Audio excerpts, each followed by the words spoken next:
Hello, and thank you for joining us. I'm Oliver Ragsdale Jr., president of the Carr Center in Detroit, Michigan, and I'm very excited to welcome new and old friends from Detroit and around the United States and across the globe to this special presentation of Duos and Duets Plus One, where we honor and celebrate the artistry of jazz master, mentor, and as you'll hear, family man Jack DeJohnette.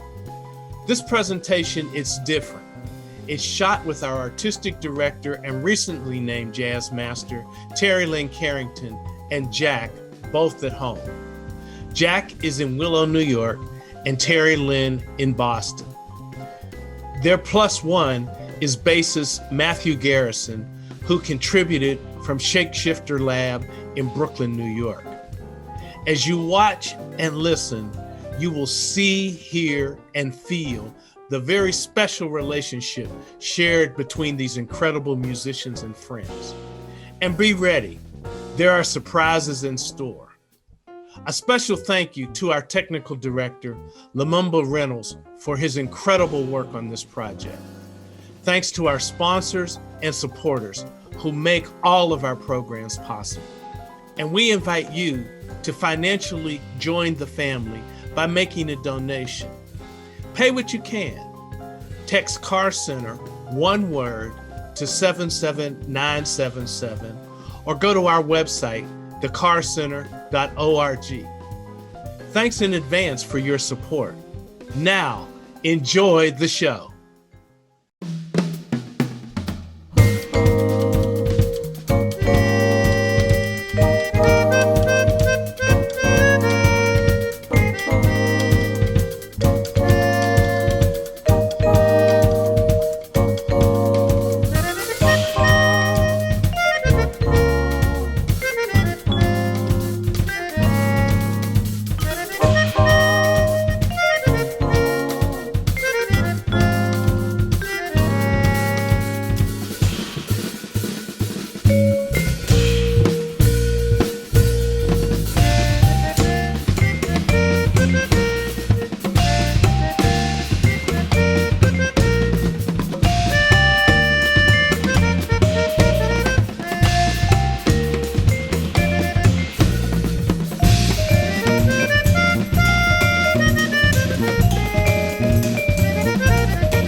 Welcome to the Carr Center virtual series. This is a very special occasion for me because Jack is, just one of the greatest drummers in the world and artists, songwriters, and also a big mentor of mine and just more like family than anything else. So I'm so happy to be able to do this concert with somebody that's so important in my life and somebody that's so influential to me. Thank you, Terri. It's a pleasure and really an honor to be playing with you. And I'm such a great fan of yours and so proud of all the incredible work that you've been doing for all the musicians and especially the women. And, you're a beacon. You're a beacon for people to try to aspire to be better because of the high level of creativity and musicianship. Thank you for those kind words. And as I said, you are definitely such an influence that I really, it's funny when I listened back to we were playing, and I guess I've never really played your songs so much. So when I was listening back, I started laughing because you were such an influence. I said, I really need to be commissioning Jack on everything I play. Like if I was, you'd be super rich if I could give you a penny for everything I play that you influenced. Because I'm like, wow, I don't know what I would be sounding like, at all if it weren't for you. So thank you for all of the inspiration. You got your own voice. I mean, you carrying that on. You're carrying, tradition of building on the foundation of what's come before and making it more expansive. Well, thanks. I mean, I think that's what we all are trying to do, with jazz. I mean, so much about the continuum. Right. And you have to know, where everything is coming from, of course, to be able to expand at all. And I know that's what we try to teach, the young people and hope that they get that while they're creating their own new, I won't say language, sometimes it's new language, but just, new ways of approaching things. Yeah. But you also, as far as a pianist and a composer, I remember, when I was a kid, listening to some of your records, and I think it really made me know that I could write too as a drummer, that I could, not just be a drummer, that I could be a band leader and a composer. And you were really that example for me. And just, tell me a little bit, or tell the viewers a little bit about your journey as far as a pianist and composer, and to then get to the drum set. Okay, well, I started out as a pianist, and mainly that was my instrument in Chicago. One of the things I discovered listening to some of the musicians or the drummers who composed and had an affinity with the piano was like Kenny Clarke, Max Roach, and Philly Joe Jones, there are some recordings of him actually playing the piano. And so, that inspired me to like, okay, it presents the drummer as a complete musician, not just necessarily relegated to behind the kit, but actually, being able to expand themselves as a complete composer. So the drums help me become a more colorist drummer in terms of harmony, melody, and rhythm. With the cymbals, I use the way I tune the kit. And, I think piano was a great foundation.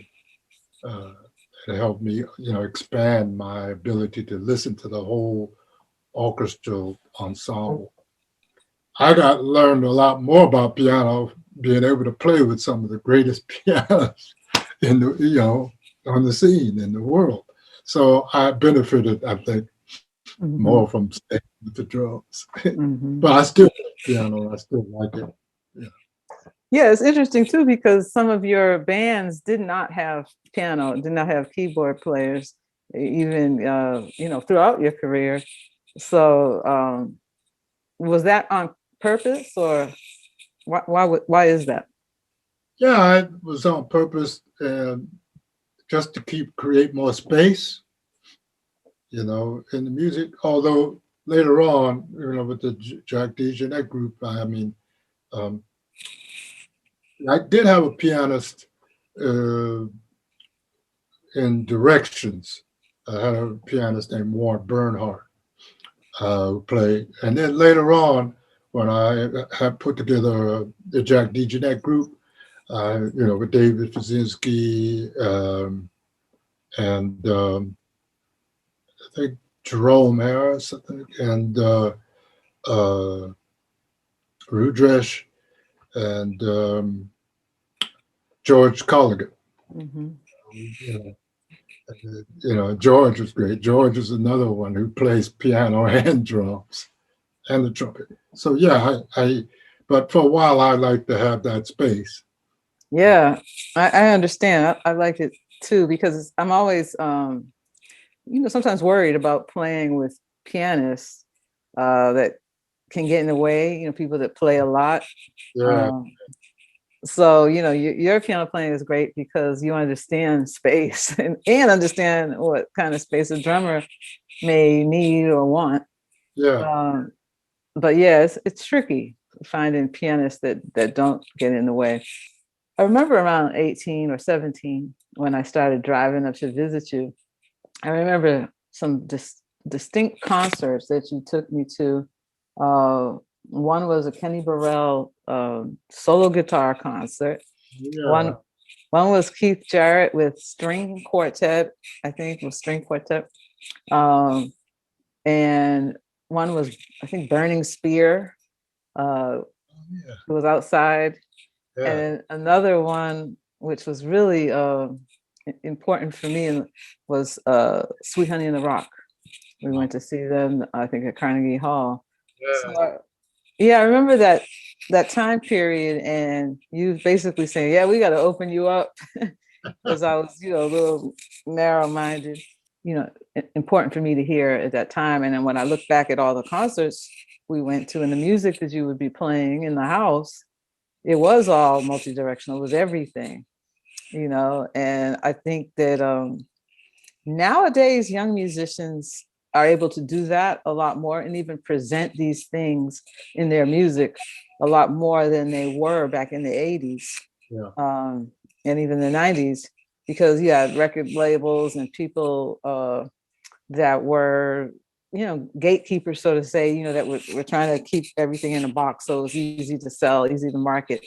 So I felt frustrated so much in my career with having to kind of, be in a box that didn't feel comfortable to me. And, you were such a shining example of somebody that wasn't necessarily in a box. And I know you were with ECM, which probably made it a little bit easier to not be in a box.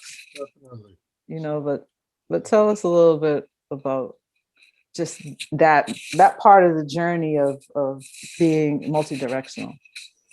Well, ECM, you mentioned ECM, Manfred Eicher, who's the producer of all the great music that comes off of there. It was a breath of fresh air because a lot of the American labels were, as you said before, putting people in boxes and almost sort of stifling the creativity as far as musicians could go. But Manfred was the opposite. He wanted to get the highest level of creativity that you could get. And of course, Manfred wasn't locked into any one thing. He recorded classical music, recorded Indian music,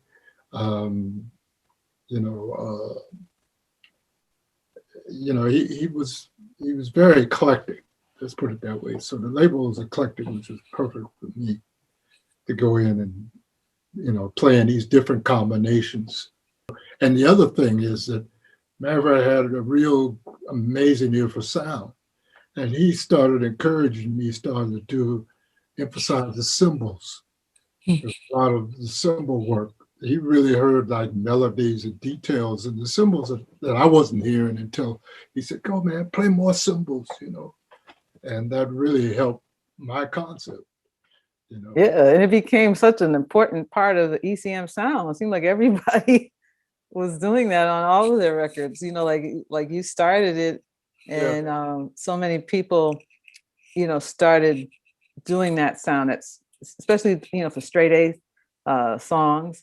So it became almost a genre, like where people will write on their charts, ECM vibe, or, how about a straight A ECM sound? And they should have just been saying Jack DeJohnette sound. Because that's really what it was. It was how the drums were painting, the colors. Why don't we invite Matthew in, and we have this duo plus one. Hi, Matt. Hey, how are you?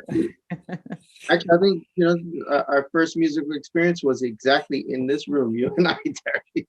It was. I remember, and you had come from Italy. Yeah, visiting, and I remember we played a blues. Right, and I had no idea what the heck was going on. It was great. No, it was beautiful. Terry's like, "Oh, I'll come right back. You just keep working on that." I don't remember all that, but I remember the next time I saw you, you were at Berkeley. Yeah. And, next time you were playing with Gary Burton, I was like, wow, he really did improve in a little short amount of time. I practiced a lot. Sure did. He did his homework. Yeah, that's amazing. And then we got to play together for quite a bit with Herbie. Yeah. And those were such fun times with the Future to Future project. Yeah. And then I worked, different projects of yours, Terry, over the years. Mm-hmm. Just always an honor and a blessing to work with you, especially considering that first moment that we had right in this room. I know, I was thinking about that. Yeah, no, really. So you guys have been playing together recently with the trio, right? With Ravi. What's that been like?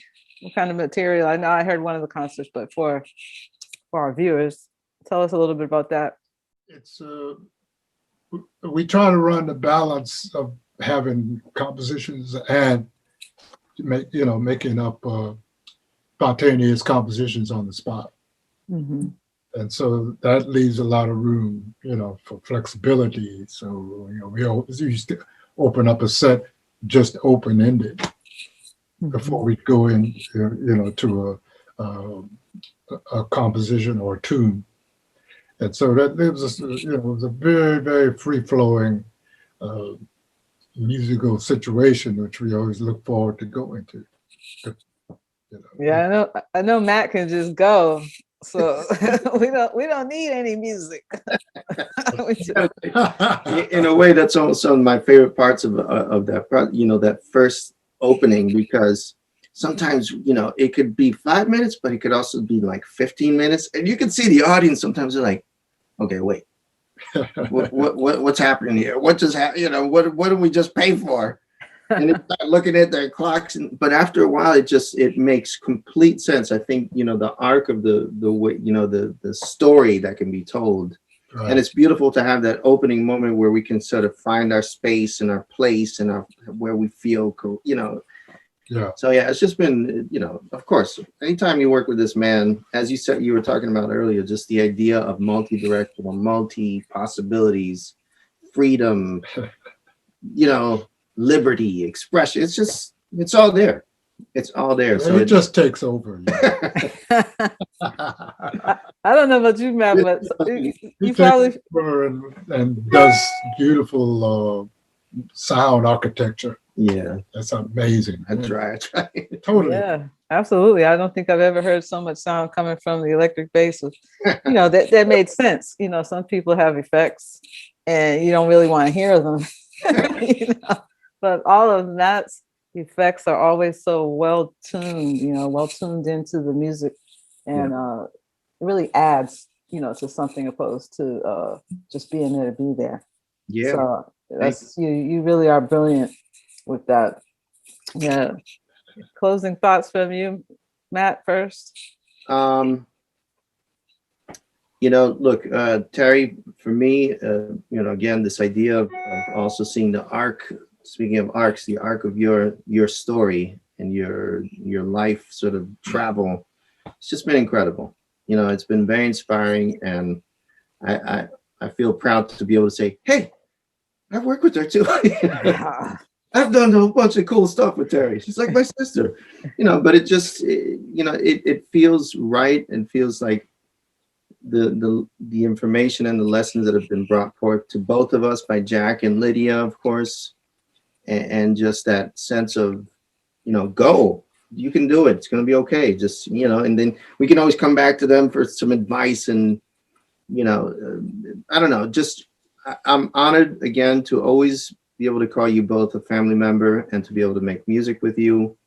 And I'm looking forward to the future, whatever else holds for all of us, because it's a really, as Jack was saying, it's a period it's not clear, but I think inside that unclarity, there's all these beautiful possibilities that we can sort of create a new story.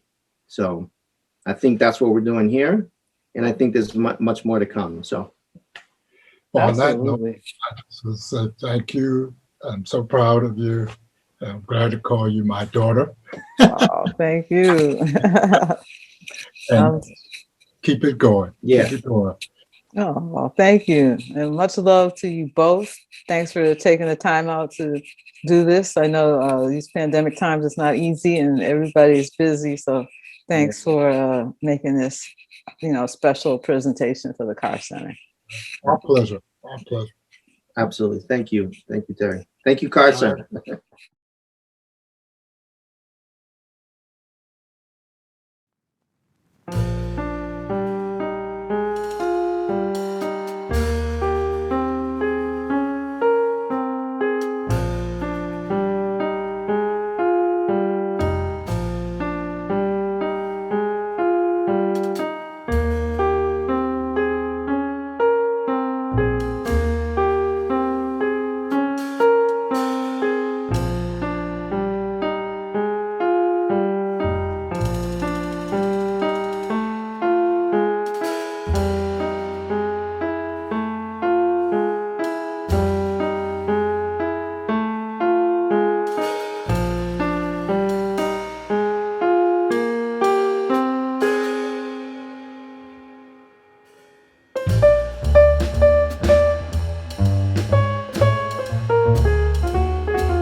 Rhythm dominates nearly everything we do.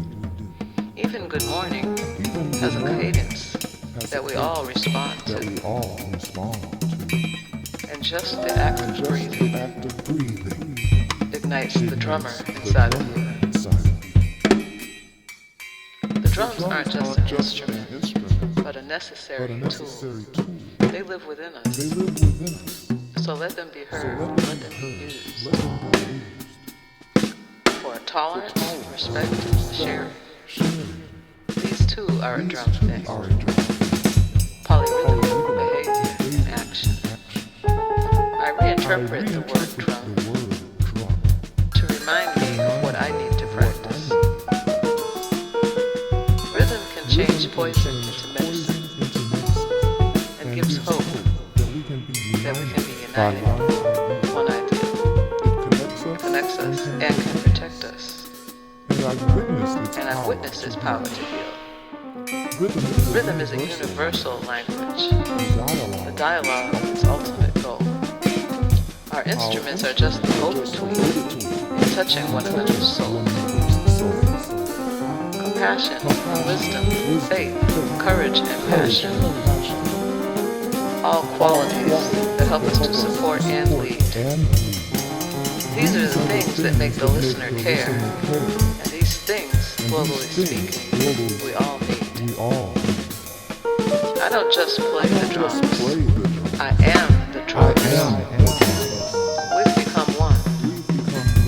And in simpler terms, whether a girl or a boy, playing drums is fun. But a woman on the drums promotes equality, harmony, unity, and balance. Are you feeling me? Though this points past gender, ethnicity, or social background, her inner drummer may struggle before conquering the challenge. Yes, the creative platform offers a plethora of possibilities, large and small. We can play music with people we don't even like. We can elevate them or catch them if they fall. And studying music may teach us in theory what's right or what's wrong. But what's critical is our connection to others and the intention of our song. Control, space, dynamics, power, and articulation. So it is with life and music. There is no separation. Carl Jung explained the anima and the animus, where man and woman can merge. Duke Ellington said, the drum is a woman, and her voice shall be heard.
Confusion, that's why I sing the inflation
sad situation, great hunger and strife, and a miserable life.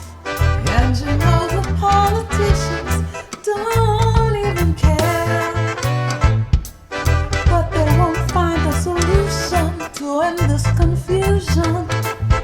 That's why I sing the inflation blues.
we'll wanna leave our children, a place that'll make us proud.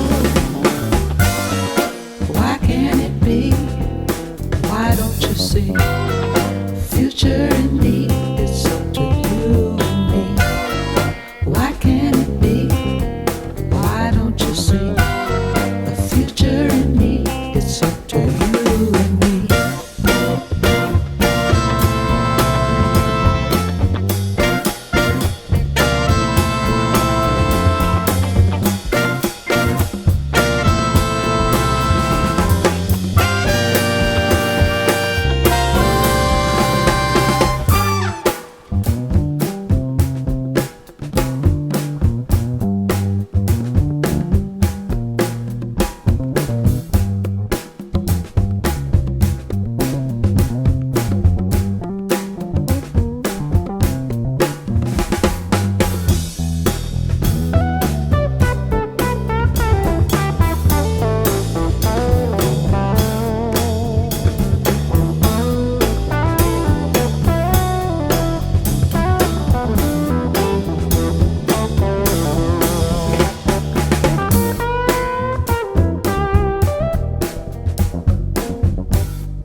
Free.